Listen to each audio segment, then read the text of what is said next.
Hi, welcome to Amy's Book Nook. I thought I would do a reading for you today from Margaret Atwood. The short story I want to read for you is called Happy Endings. It's often anthologized either in short story anthologies or even sort of how to write anthologies. And it's hilarious and fun, and I hope you love it. So, Happy Endings. John and Mary meet. What happens next? If you want a happy ending, try A. A. John and Mary fall in love and get married. They both have worthwhile jobs, which they find stimulating and challenging. They buy a charming house, real estate values go up. Eventually, when they can afford live and help, they have 2 children to whom they are devoted. The children turn out well. John and Mary have a stimulating and challenging sex life and worthwhile friends. If they go on vacations together, they go on vacations together. They retire. They both have hobbies which they find stimulating and challenging. Eventually they die. This is the end of their story. B. Mary falls in love with John, but John doesn't fall in love with Mary. He merely uses her body for selfish pleasure and ego gratification of a tepid kind. He comes to her apartment twice a week and she cooks him dinner. You'll notice that he doesn't even consider her worth the price of a dinner out. And after he's eaten the food, he fucks her, and after that he falls asleep, while she does the dishes, so he won't wake up and think she's untidy, having all those dirty dishes lying around. She puts on fresh lipstick, so she'll look good when he wakes up. But when he wakes up, he doesn't even notice.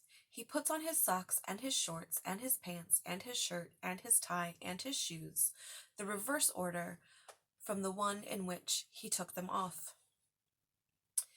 He doesn't take off Mary's clothes. She takes them off herself. She acts as if she's dying for it every time. Not because she likes sex exactly, she doesn't, but she wants John to think she does, because if they do it often enough, surely he'll get used to her.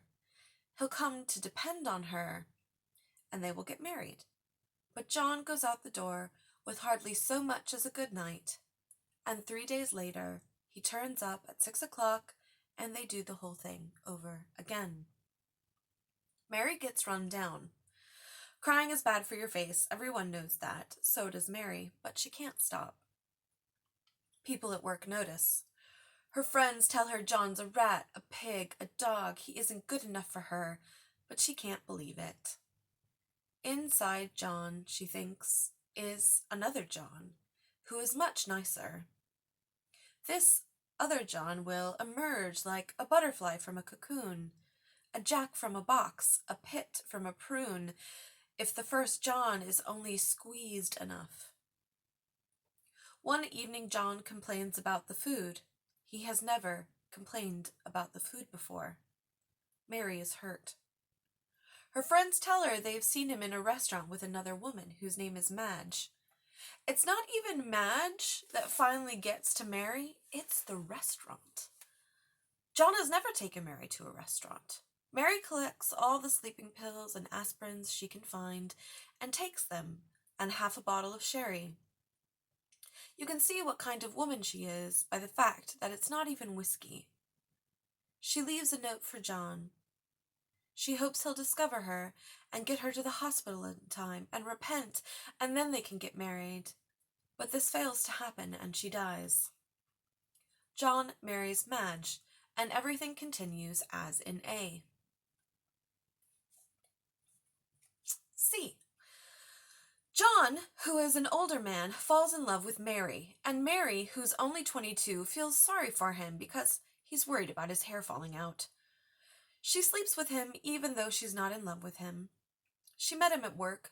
She's in love with someone called James, who is 22 also, and not yet ready to settle down. John, on the contrary, settled down long ago. This is what is bothering him. John has a steady, respectable job and is getting ahead in his field. But Mary isn't impressed by him. She's impressed by James, who has a motorcycle and a fabulous record collection. But James is often always on his motorcycle, being free. Freedom isn't the same for girls, so in the meantime, Mary spends Thursday evenings with John. Thursdays are the only days that John can get away. John is married to a woman called Madge, and they have 2 children, a charming house, which they bought just before the real estate values went up, and hobbies which they find stimulating and challenging, even when they have the time. John tells Mary how important she is to him, but of course he can't leave his wife, because a commitment is a commitment. He goes on about this more than is necessary, and Mary finds it boring. But older man can keep it up longer, so on the whole, she has a fairly good time. One day, James breezes in on his motorcycle with some top-grade California hybrid, and James and Mary get higher than you'd believe possible, and they climb into bed. Everything becomes very underwater, but along comes John, who has the key to Mary's apartment. He finds them stoned and entwined. He's hardly in a position to be jealous, considering Madge, but nevertheless he's overcome with despair. Finally, he's middle-aged. In 2 years, he'll be as bald as an egg, and he can't stand it. He purchases a handgun, saying he needs it for target practice. This is the thin part of the plot, but it can be dealt with later, and shoots the 2 of them and himself. Madge, after a suitable period of mourning, marries an understanding man called Fred, and everything continues as in A, but with different names. D. Fred and Madge have no problems. They get along exceptionally well and are good at working out the little differences that may arise. But their charming house is by a seashore, and one day a giant tidal wave approaches. Real estate values go down. The rest of the story is about what caused the tidal wave and how they escaped it. They do, though thousands drown, but Fred and Madge are virtuous and lucky. Finally, on high ground, they clasp each other, wet and dripping and grateful, and continue as an A. E. Yes, but Fred has a bad heart. The rest of the story is about how kind and understanding they both are until Fred dies. Then Madge devotes herself to charity work until the end of A. If you like, it can be Madge, Cancer, Guilty and Confused, and Birdwatching. F. If you think this is all too bourgeois, make John a revolutionary and marry a counter-espionage agent and see how far that gets you. Remember, this is Canada. You'll end up with A, though in between you may get a lustful, brawling saga of passionate involvement, a chronicle of our times, sort of. You'll have to face it, the endings are the same however you slice it.